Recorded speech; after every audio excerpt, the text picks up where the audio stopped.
This is Your Heart Belongs to Me by Dean Koontz. Chapter 56.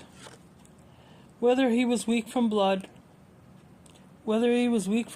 of blood or loss of motive, Ryan made no attempt to move from the lazy boy, where he curled like a dog seeking sleep, both legs drawn up, his head resting upon one on the chair.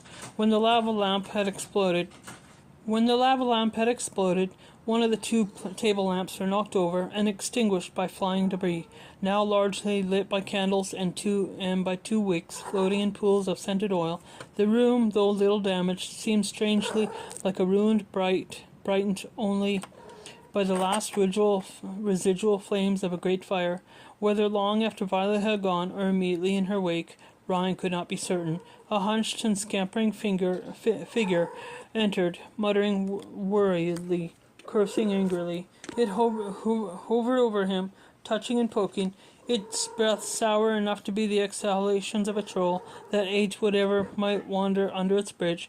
And then it went to a tall sapphire blue cabinet painted with stars and moons. When the figure had bent over him, Ryan hadn't been able to focus his failing vision, but from a distance he now identified his father. The cabinet of stars and moons featured doors on top and drawers below. Jimmy pulled out one of the drawers and emptied its contents on the floor. "Dad!" "All right, I know, all right." "Call 911. Carrying the drawer, he hustled back to Ryan. Reflected oil lamp light made lanterns of his eyes.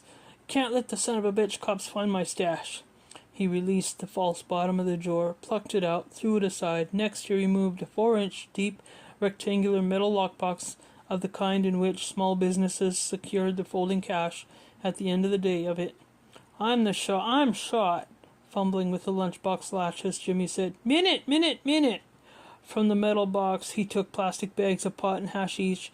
"Gotta flush, then I'll call." "Call, then flush." "Too much shit going down here. Too much shit. Can't get caught with this stuff, too." "Dad, please, call."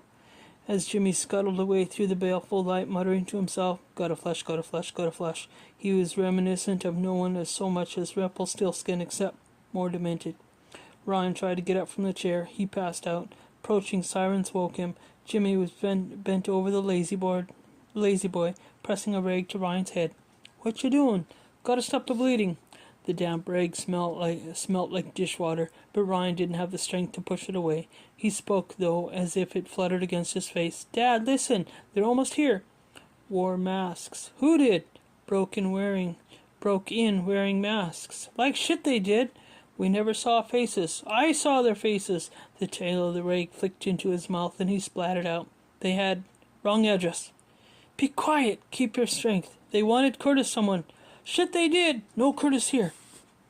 "Shot me before they realized." As the sirens died, Jimmy said, pulling up front.